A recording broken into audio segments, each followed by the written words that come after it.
Hi there, I'm Eitan, and welcome back to the Wix Wiz. Today we're going to be revisiting the topic of 504 errors or timeout errors between the Wix backend and the Wix frontend when you are trying to execute some kind of backend process that is taking more than 15 seconds, for example, calling some third-party API. We first encountered this on the channel when we were dealing with OpenAI, which sometimes can take 40 seconds up to a minute in order to process some data on their servers before sending it back.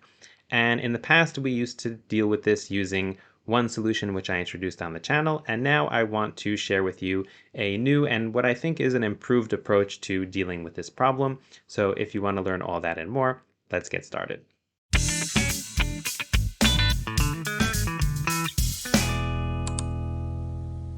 Okay, so before I talk about the solution, let me go over and reiterate the issue that we were having. So here I have a backend file that I've created, and I've created it with the new web.js, but it would be the same thing if it was .jsw. And I went ahead and I called that server.web.js, and this is located here inside of my public and backend files right over here. Okay. So that's what I've built over here. And this server has a function in it, which is built into a web method. And if you're not sure what web method is and what is going on here in this file, then I recommend checking out my 2 videos ago where I talked about this topic. I'll put it up top so you have an easy link to it if you want to check it out. And basically what we do here inside this web method is we define the permissions. And here we have the actual function. And the way I built this function is to mimic a server action that's taking a long time. So for example, we're trying to interact with a third-party API, let's say one of the OpenAI APIs, or just something that we know is going to take a long time. And here a long time is defined as more than 15 seconds. And it's completely reasonable that a server action would take more time than that. Obviously, we don't want it to take too long, but for example, here I've set up a delay that is going to be 30 seconds.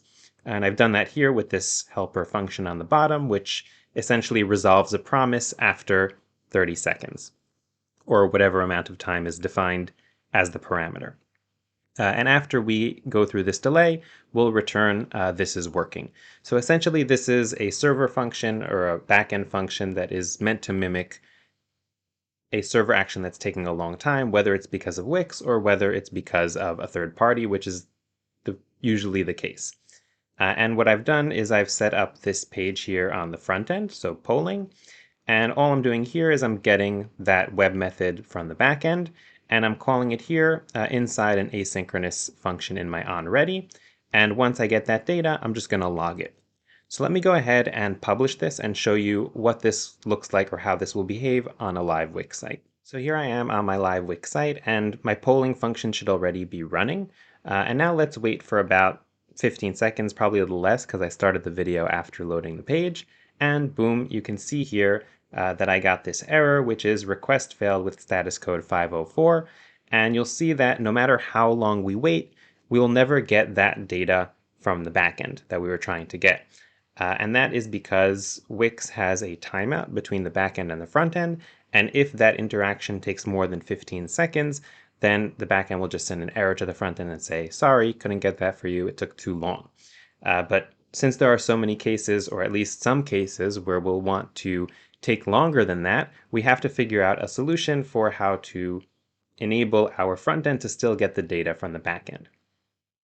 So the initial solution that I had thought of in order to solve this, which I had created a video about a while back when we were talking about all the OpenAI APIs, and I'll link to that video somewhere up here on top, is to use Wix Realtime. And Wix Realtime essentially allows instant messaging between Wix websites and within your Wix website.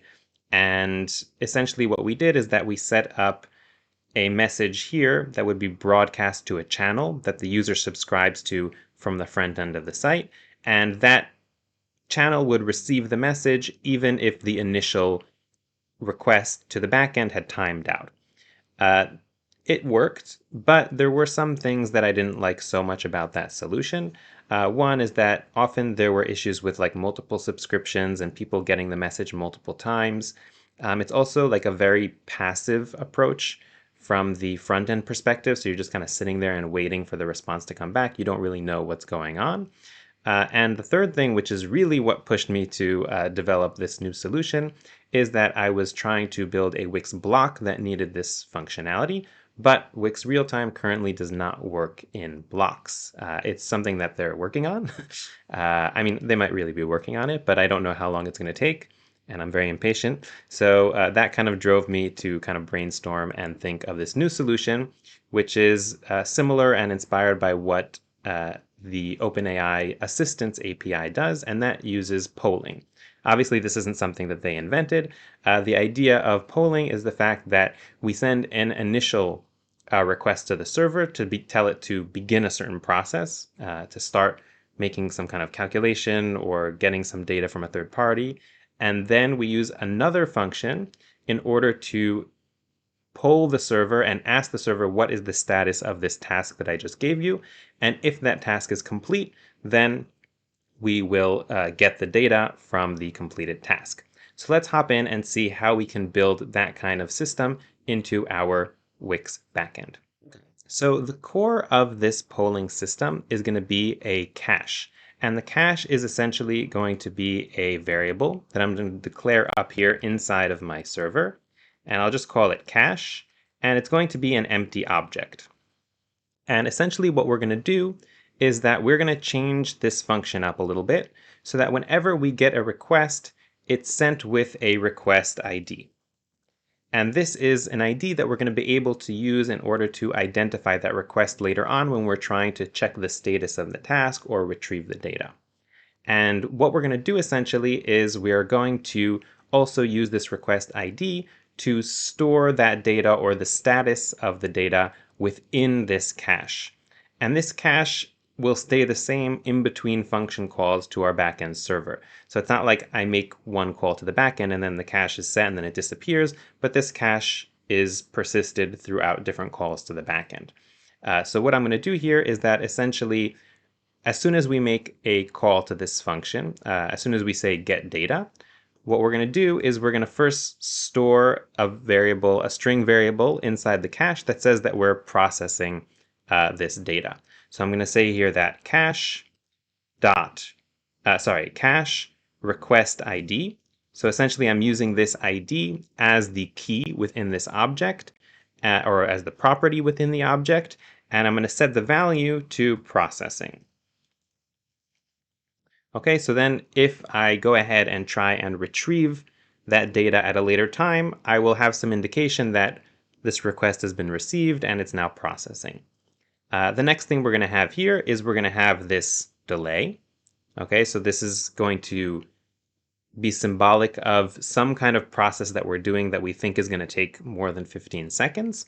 And after the delay, what we're going to do is instead of returning this is working, what we're going to do is we are going to store the data in the cache. So let's say let data equals this is working. And then what I'm going to do here is I'm going to store that in the cache. So I'm going to say cache request ID equals to data. Okay. And after we've done that, what I'm going to return from this function is two things. So one, I'm going to return a status, and I'm going to call this status complete. And I'm going to say that the data here, not the SATA, but the data here is the cache request ID.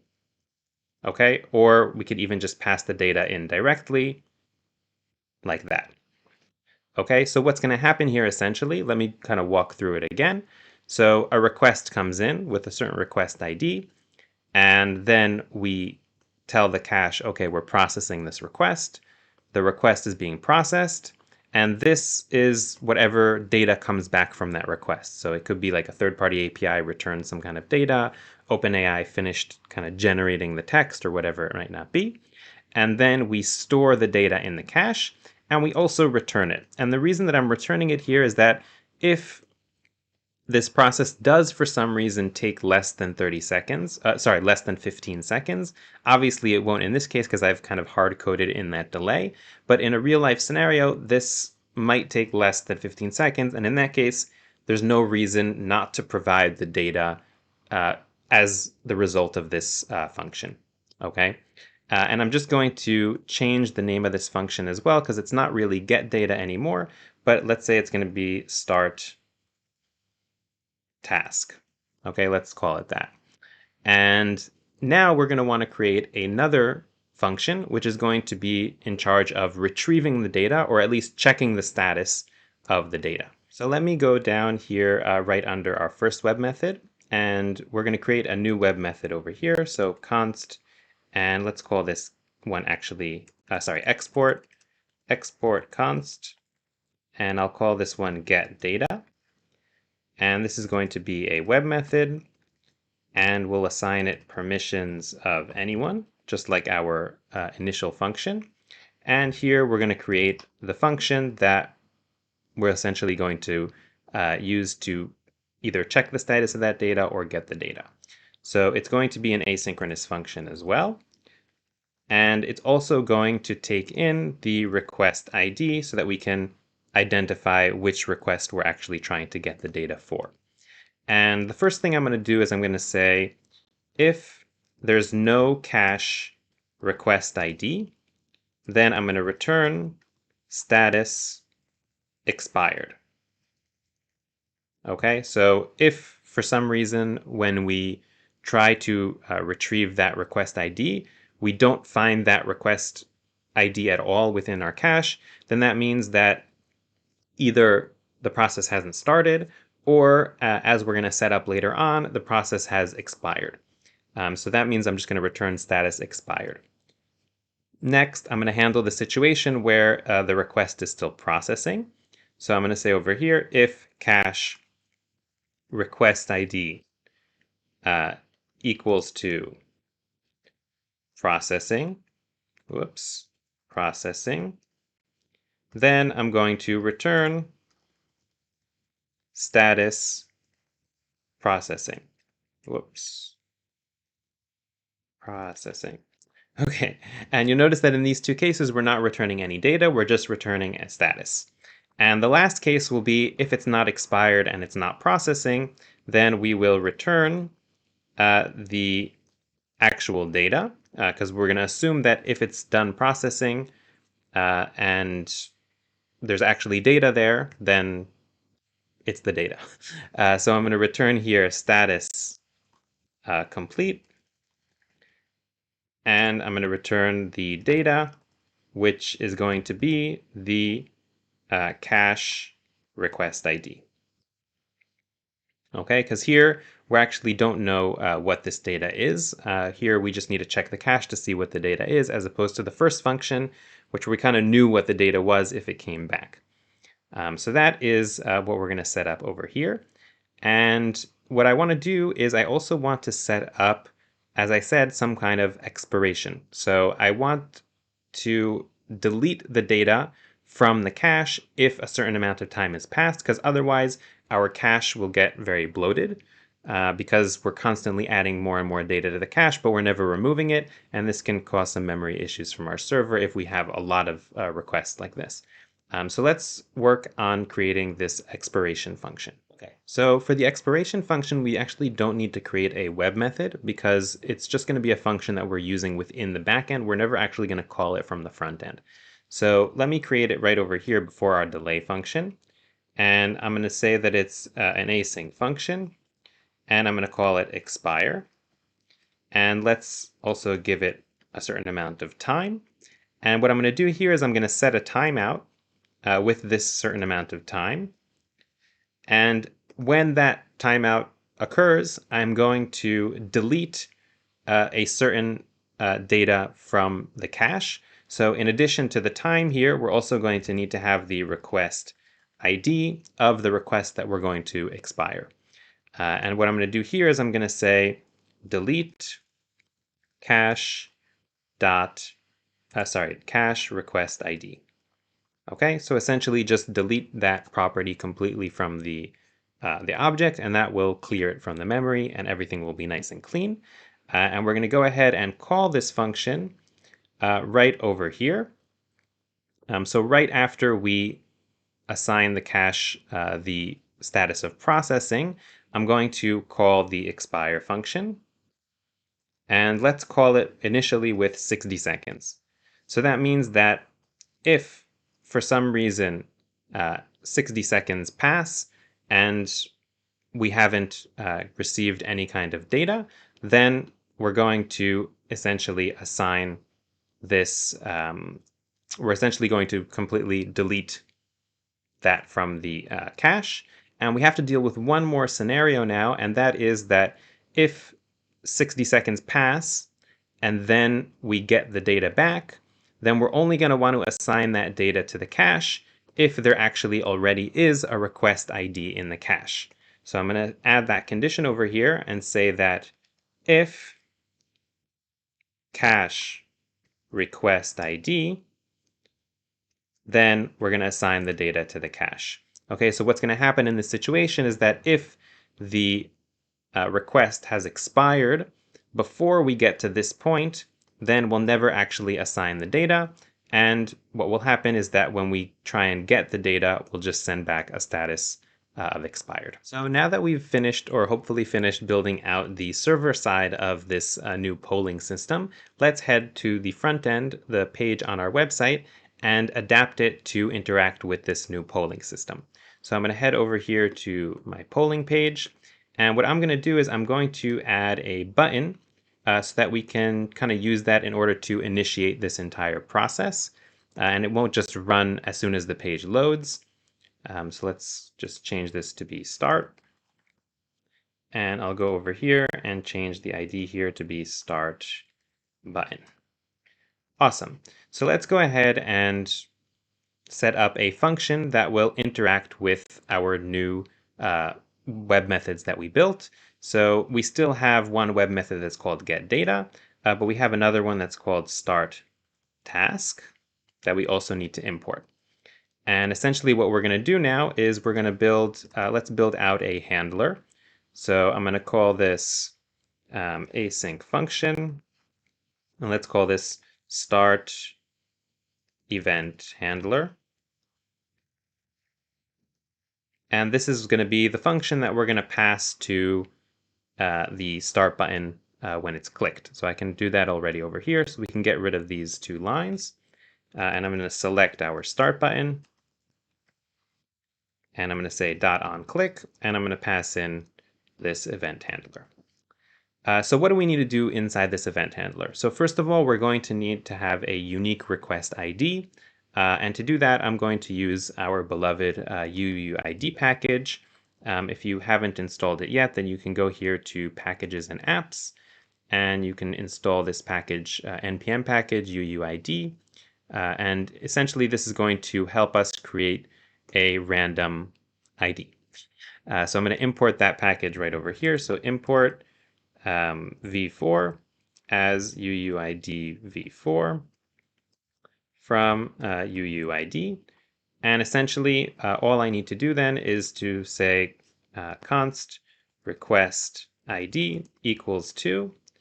And here we're going to have, we're going to call UUID v4, and that will just generate a completely random ID that we can use inside of our request. After that, what we're going to want to do is we're going to want to start the task. So I'm going to say here const data, or const, let's call it response actually. And I'm going to say await start task. And again, we're not really expecting this task to work. It might return a response, but if it doesn't, we're going to want to catch any error that we have here so that the rest of our function continues to run. Otherwise, if this never comes back, then any code that we write over here is not going to run, and that's going to be a big issue for us. So let's put this into a try catch.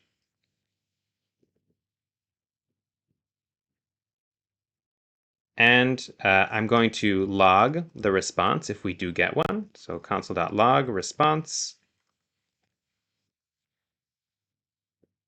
And I'll catch an error if we have one. So console.log error. And we are expecting to get an error here. We're expecting to get the timeout error. But I do want to catch it so that the rest of our function continues to run. So after we've caught this error, then what we're going to do is we're going to start the polling process. So in order to do that, we're going to want to set an interval. So set interval.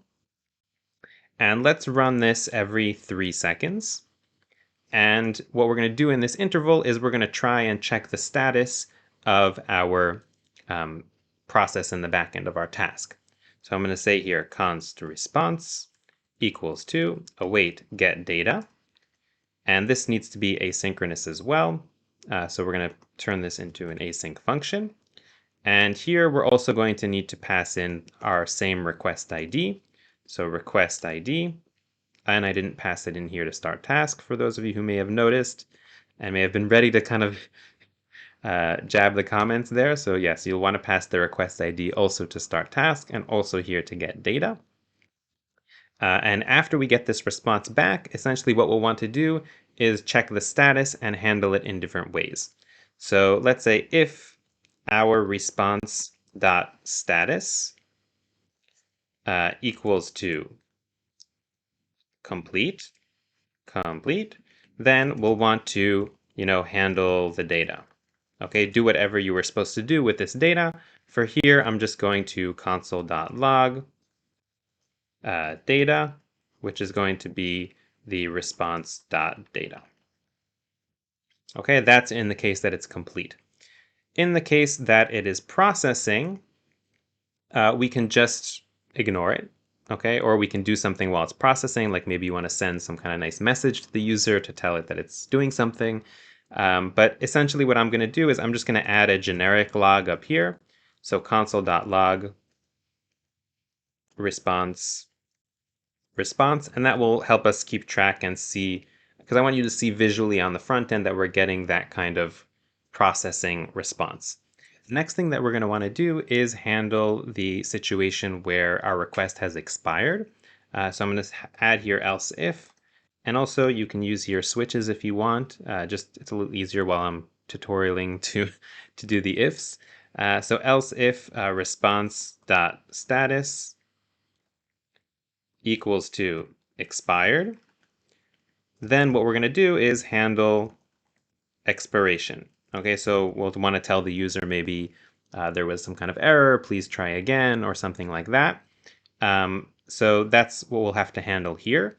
And in both of these situations, so both the situation where it's complete and where it's expired, essentially what we're going to want to do is we're going to want to stop this interval.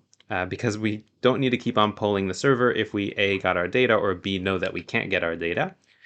So what we're going to do in order to facilitate that is we're going to declare a variable up here. So let's say let poll. And we're going to assign this interval to that variable. So I'm going to say poll equals to set interval, etc. And here, after we get back complete, or if we get back expired, then we're going to essentially clear the interval, and I'll pass in poll. And we'll do the same thing over here. And yes, it does bother me that I have the same exact line of code both here, and it probably could be refactored in a way that deals with this more elegantly, but we don't have time for that right now. So this is how we're going to deal with each kind of response. And now we are ready to go ahead and publish this and make sure that it's working. Okay, so here we are back on our live site. And what I'm going to do is I'm going to hit this start button, which will start the process on our server. And this will take about 15 seconds until we start seeing the polling. So it's a good chance to like the video, subscribe to the channel if you want to see more stuff like this, comment if you have any questions about the video. And we just got the error. Okay, so right over here. And now essentially our polling has started. So we got status processing, and this should continue for about another 15 seconds. So we should see 5 kind of processing messages, and then we should see the actual data come in, which is this is working. Okay, and this again is just simulating a scenario where something took some time in the backend, and that data is stored there. That data could be anything. It could be a response from OpenAI, from some other third-party API. And you'll see here that our polling also stopped. So the polling didn't really continue after we got back the response. Another thing we could do is just verify that our expiration is working. Okay, so in order to test out the expiration, what I'm going to do is I'm just going to go here where we call the expire function, and I'm going to set it so that it will expire after 20 seconds and not after 60 seconds. And since the expiration is shorter than this actual delay or like the simulation of the data processing, it should return expired every time. One more thing that I'm noticing, which is also why it's great that we're testing, is that I forgot to pass in the request ID to the expire function. So the expire would never work because it wouldn't know which actual thing in the cache to expire. So I'm going to pass in the request ID here as well. And then I'm just going to go over and publish this and head over to the live site so that we can test it out. Okay, so here I am on the live site, and let me give the start button a click. And after 15 seconds, we should see that timeout error. And then we should see maybe one or two processing statuses, and then it should be expired. And again, the expiration time is something that you can set by yourself based on how long you think that these requests should kind of take. So we're seeing it over here. So we got the 504. We managed to get in one processing before after 20 seconds passed, and then we expired by removing that request from the cache. So the expiration functionality is also working. And with that, we're going to wrap up for today. Obviously, this is just like very preliminary. You're not meant to copy my code line for line, but to use this as inspiration as a method to deal with a specific problem. So I'm curious to hear if this is working for you, what kind of adjustments you might have made in your own implementations, if you think there's any ways we can improve this. And yeah, don't forget to give it a like if you enjoyed this video, and subscribe if you want to see more like this every week, and I will see you next time.